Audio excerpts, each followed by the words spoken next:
Western Teacher Live, talking about public education, unionism and much more.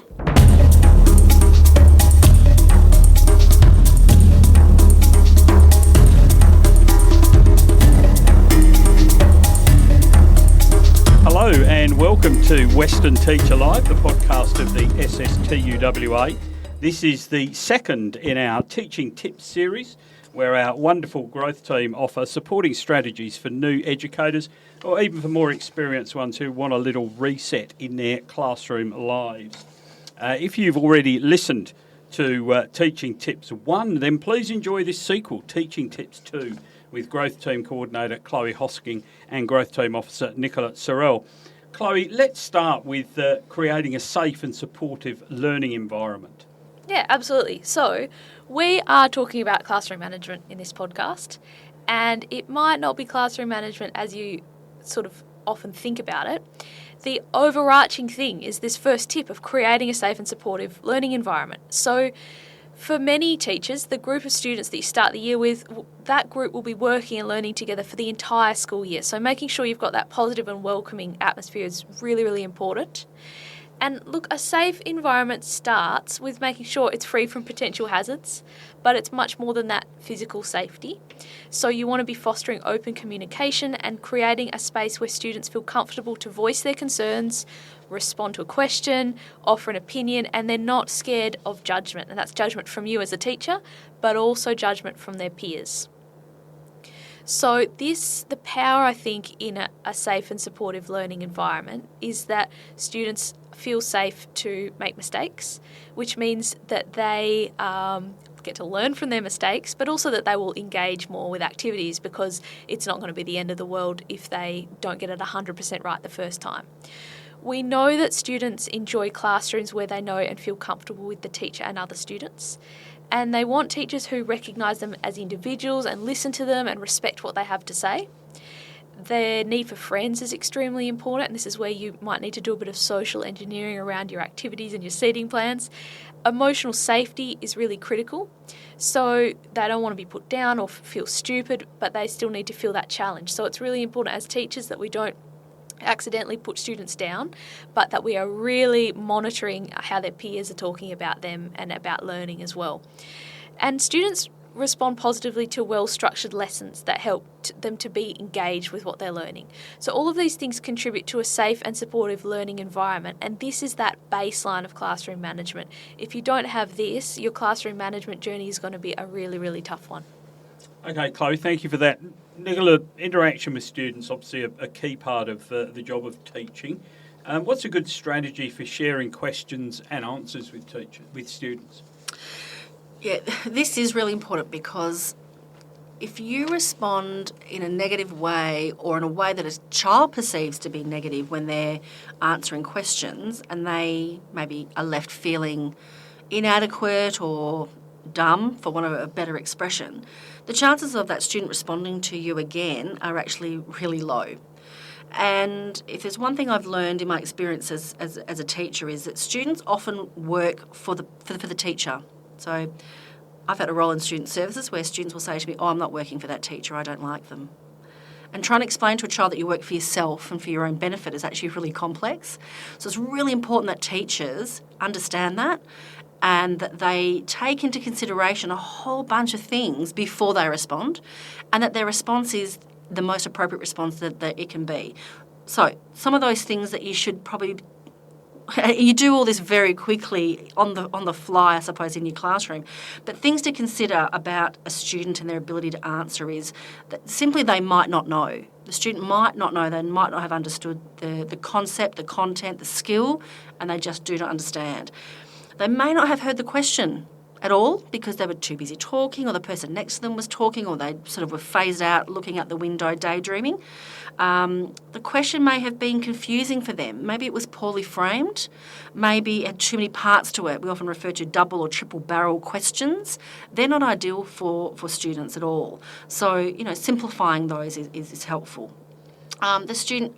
Actually, Chloe mentioned this just now. Student fears judgment, not only from you as the teacher, but from their peers before, if they're going to respond. They're worried about what the response from their peers is going to be. They may know some, but not all of the information in order to respond correctly.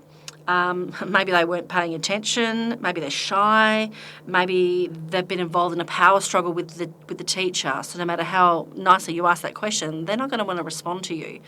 Maybe they would have known the answer if they haven't been absent the previous lesson. So there's lots of considerations to take in before you actually respond to a child's answer of a question. So how could you respond? Well, you could wait a little bit longer and give your students more time to think about their response before actually giving it. We call that take-up time. You could ask them to share with a partner first. I mentioned that in a previous podcast around the think, pair, share. So give them time to think themselves, discuss it with their partner before sharing with the whole class. You could repeat or rephrase the question if you're not getting a lot of response. Maybe the large proportion of the class hasn't understood. Rephrase it, maybe use different language. We often use a lot of jargon, particularly in high schools. We use a lot of jargon related to the subjects that we teach. Maybe simplify it and go back to very simple types of words. You might want to write the question on the board. Some students respond much better to be able to read a question rather than hearing it orally, and vice versa. You could reduce the complexity of the question by breaking it down into smaller parts. And that links really clearly with the double and triple barrel questions. Just ask one part of that question and get a response. Ask another part of that question, get a response. And then you can build maybe a summary answer with your students together. And sometimes you can even get another student to come in and maybe reteach bits of the information from a young person who's on the same wavelength as everyone else in that class, and using language that they understand. That can be really helpful. That's really interesting, and I think it leads us really into the next tip, Chloe, which is obviously presumably life in that classroom, these sort of interchanges about questions and answers and everything else are a lot easier if there's a rapport between the teacher and the student. So how do you go about winning students over? Yeah, so teachers are really good at this because it's really easy to build a relationship with one person, to be friendly and for them to like you and you to like them.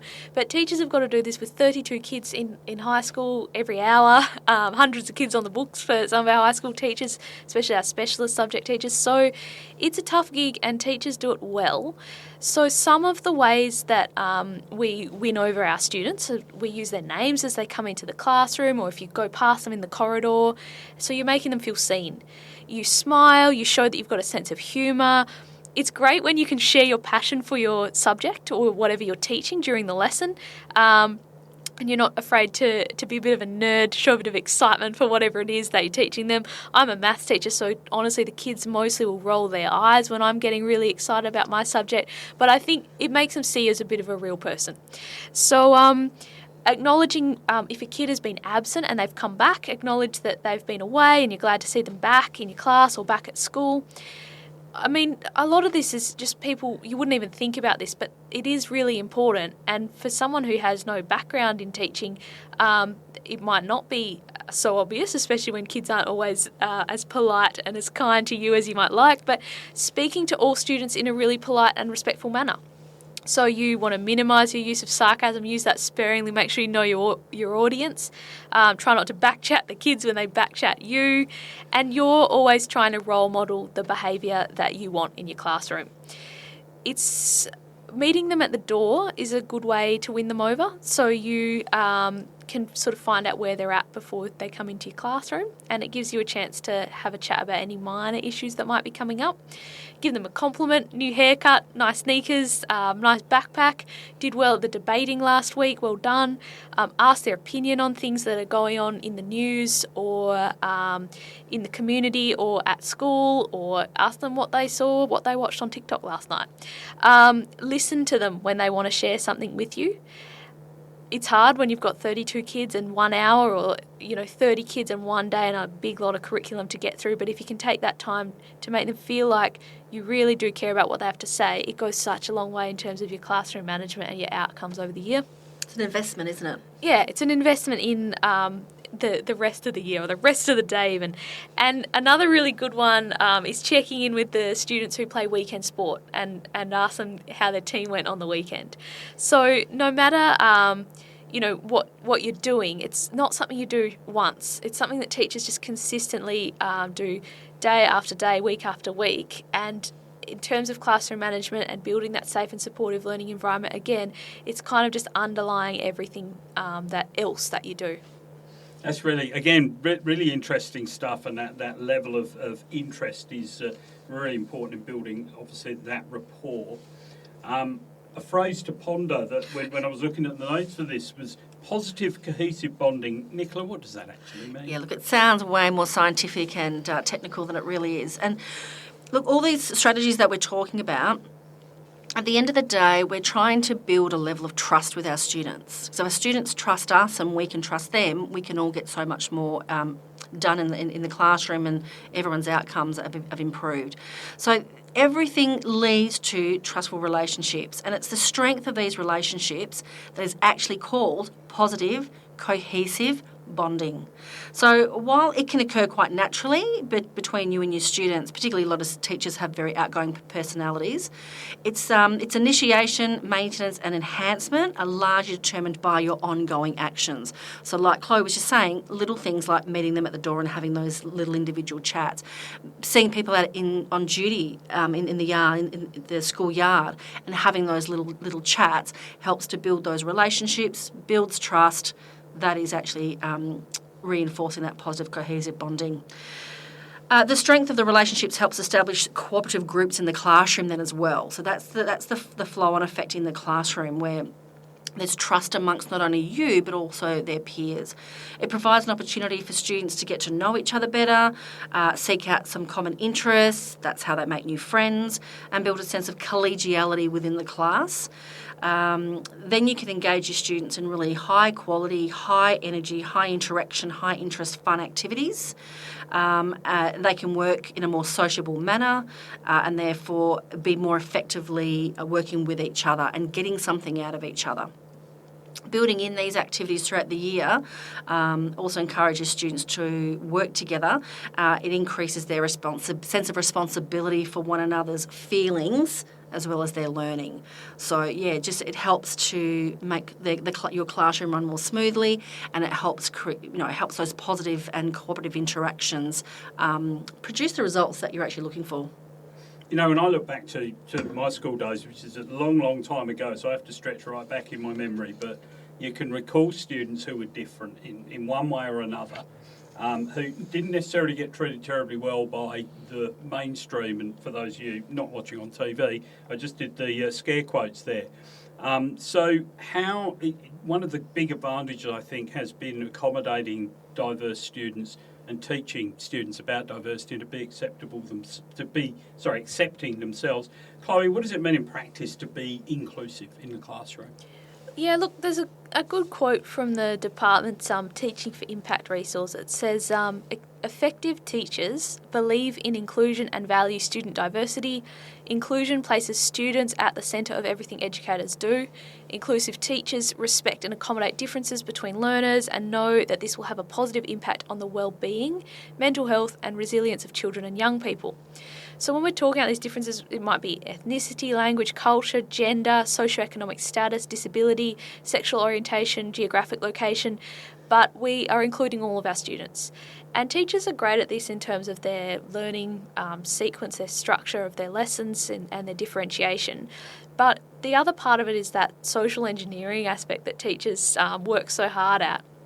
So it's important for students, all students, to have opportunities to work in designed situations that mean that they are required to work with everybody in the class, not just people who are like them or their friends or who are at the same level of maths as them, so that all students feel accountable for their own work and their own actions in class. And responsible for taking part and being engaged, but also they feel that responsibility to encourage and include others. And teachers are good at setting up these situations, this cooperative learning. It requires a lot of work around it though, explicit sort of teaching about the expectations of how we'll treat one another.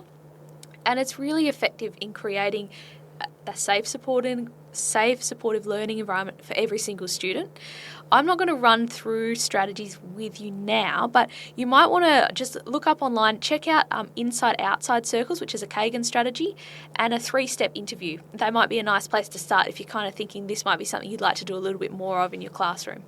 All right, that's excellent. And it leads us very neatly into managing behaviour, which is obviously a key challenge in the classroom. We see more and more reports that behaviour is changing, that in some ways it's getting worse. I'm not saying that's necessarily the case, but it's certainly some feedback that you two tend to get from the sector.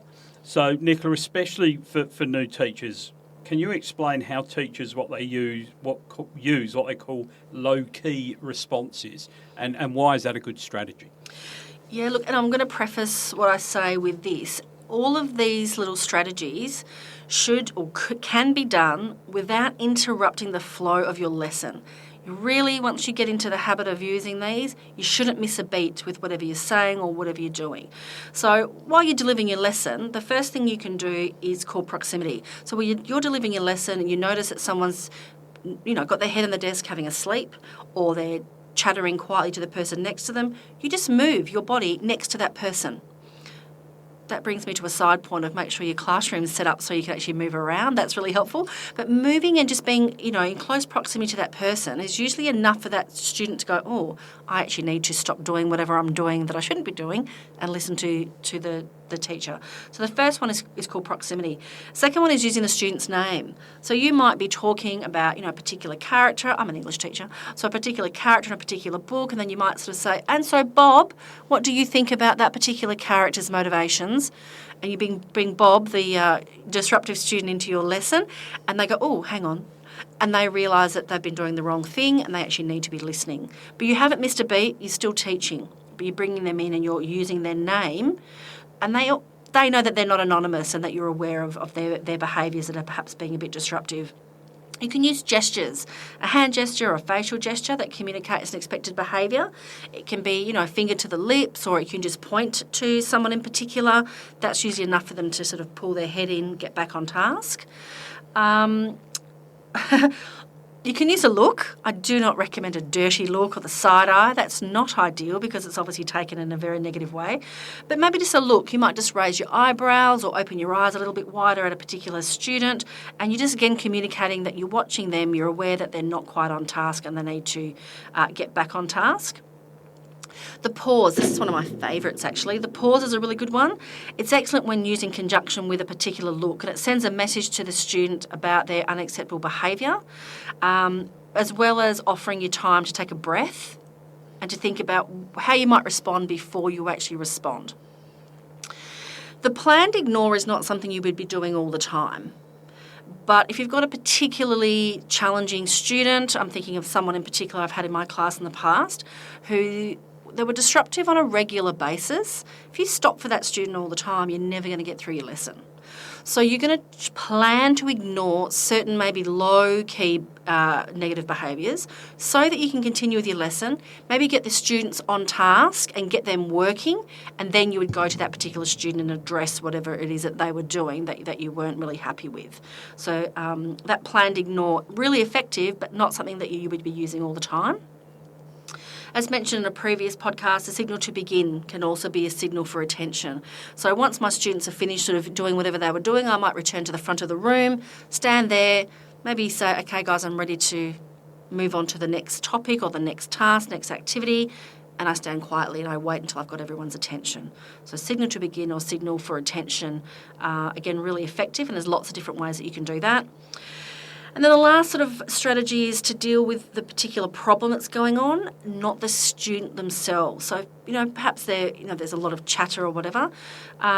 You would sort of ask for the chatter to be on task, or you would ask for the chatter to cease, rather than saying, Bob, picking on Bob today, Bob, you're always talking, stop talking.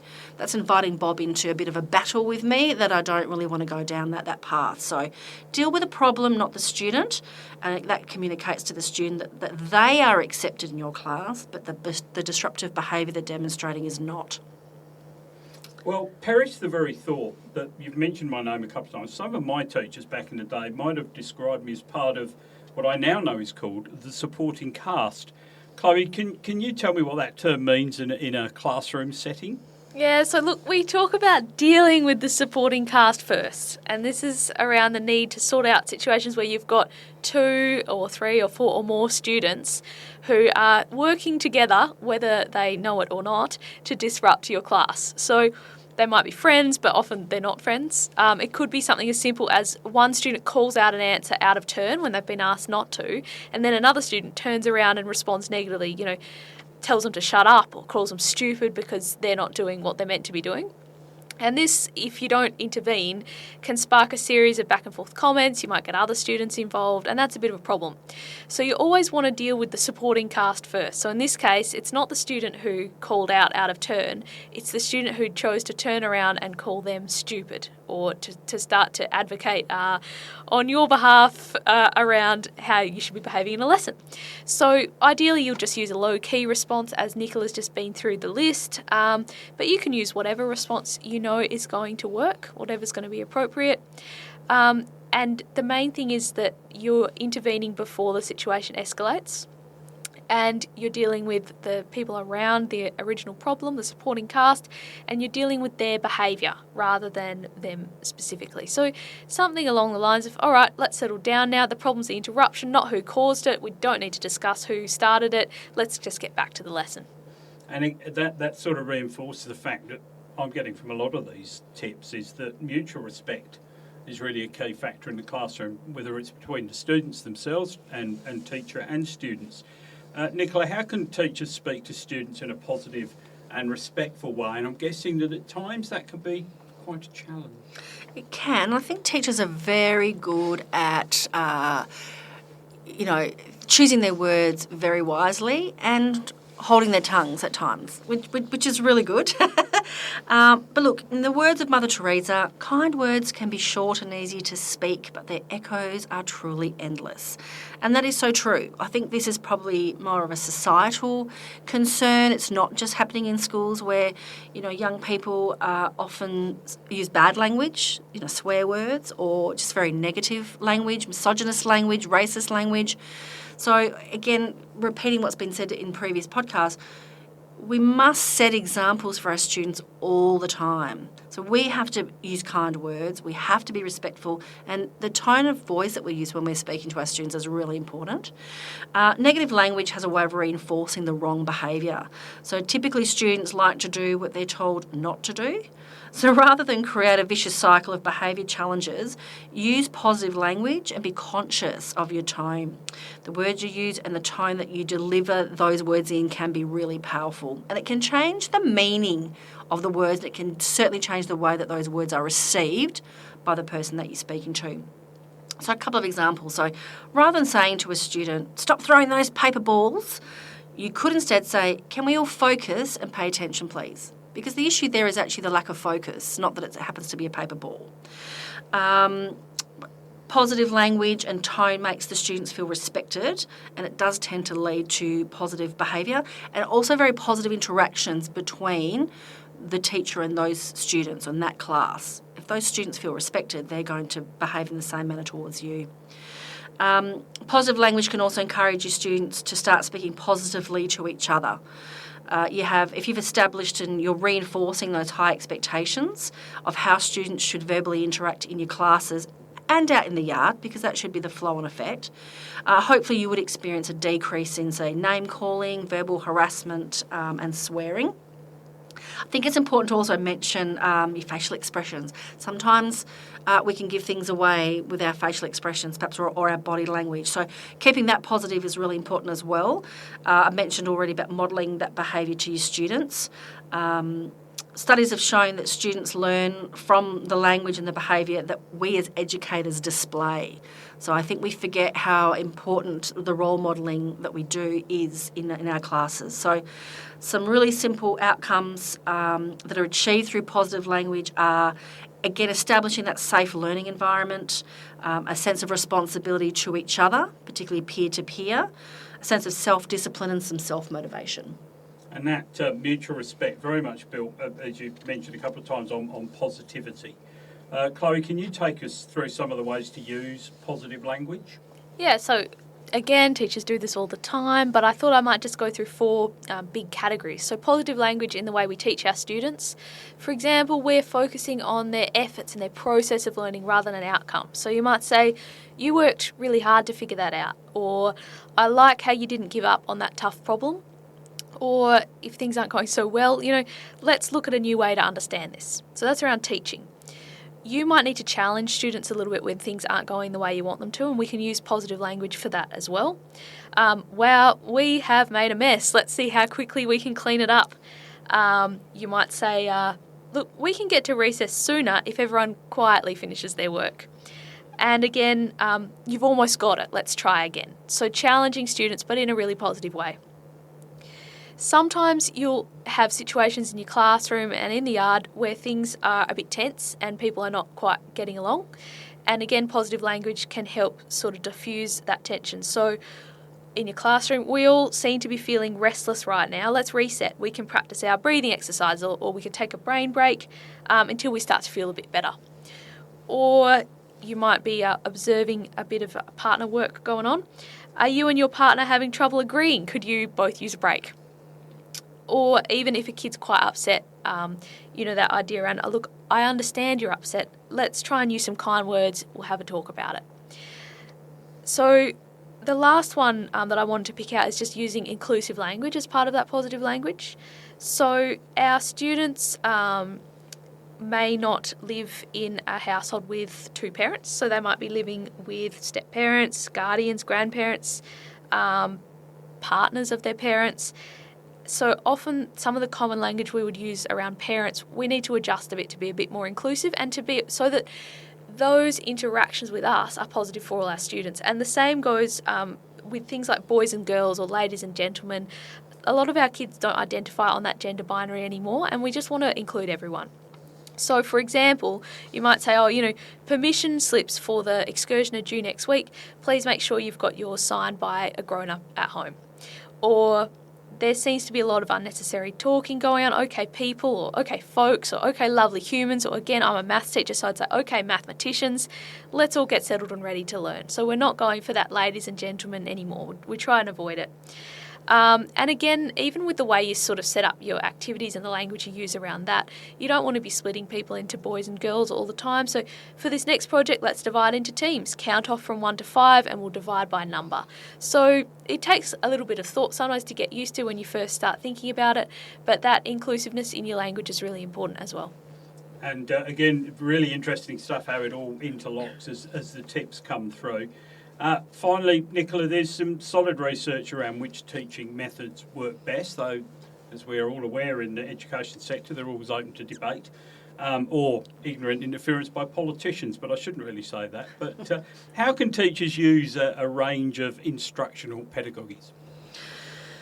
Yeah, I think this links again into that idea of engagement. We cannot teach our students in our classes if A, they don't know how to behave appropriately, and B, we're not engaging them.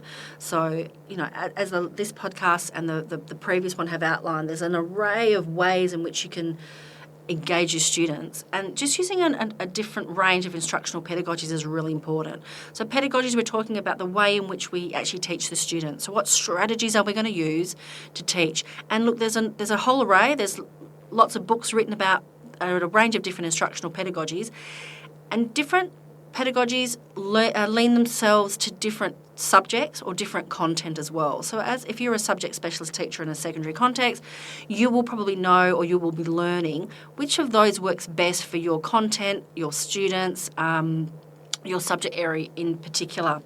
And it's important to do that so that we're maintaining and making sure we've got that level of engagement with our students. Otherwise, we're really talking into the wind, I think.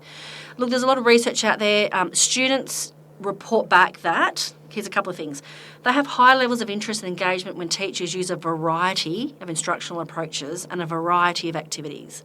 So that old-fashioned chalk and talk stuff has gone. Okay, we are not just standing in front of a class with a blackboard and lecturing to our students and expecting that they're going to understand everything that we're saying. Those days are long gone. We know that students learn in very different ways. We really have to provide our instruction in different ways to meet their needs. Regardless of students' abilities, they have a strong preference for working in groups, and we've talked about how to set those up and make sure they work effectively. So when you don't provide training on how they should work in their groups, some students feel a little bit exploited, especially those who maybe get left to do all the work in a group or who are always the scribe or things like that. It's important that if students are working in groups, they each have their own role. They have their important role to play and they can feed back to the other members of their group. This is one for me as an English teacher. Students dislike reading a chapter and answering questions at the end of the chapter. They want to learn from the teacher. And that's not to say you can't do comprehension activities, but maybe think outside the box a little bit. How are you going to do that comprehension, and how can you involve yourself and have discussions with the students around whatever the content is that you're talking about? Students prefer teachers who discuss content with them rather than lecturing at them. I think we could all understand and agree that if we go to some professional learning, we like to be involved in the conversation rather than just maybe reading off a PowerPoint or being lectured to. Students like discussions where thoughts, emotions and opinions are shared. They have high praise for teachers who use pedagogical methods that create a safe environment and encourage students to take active roles in the lessons. And they prefer teachers who take time to explain concepts and ideas thoroughly. We talked a lot about being explicit, and who are committed to help them learn. When that does not happen, the higher achieving students will seek their information and their help from their peers or even from the internet or another adult. But unfortunately, lower achieving students tend to withdraw or allow other activities, usually off-task ones, to actually take priority. So again, just reinforcing the importance of that range of activities to make sure that everyone's engaged and enjoying what they're learning. Well, that's fantastic. Thank you, Nicola and Chloe, for taking us through what's been a series of excellent teaching tips spread over 2 podcasts. If you haven't heard podcast number 1 on teaching tips, please go back and have a listen, because they really do complement each other enormously. And above all, thank you all for listening to Western Teacher Live, the podcast of the State School Teachers Union of Western Australia. We hope you've enjoyed the tips. We hope you find them very useful. And don't forget, if you're not a member and listening, you are most welcome. And if you join the union, you'll get access to expertise like this at the end of a phone or at the end of an email. So thank you very much for joining us on Western Teacher Live. Members can access a complimentary simple will where appropriate. For more information or details about a complex will, visit sstuwa.org.au/wills.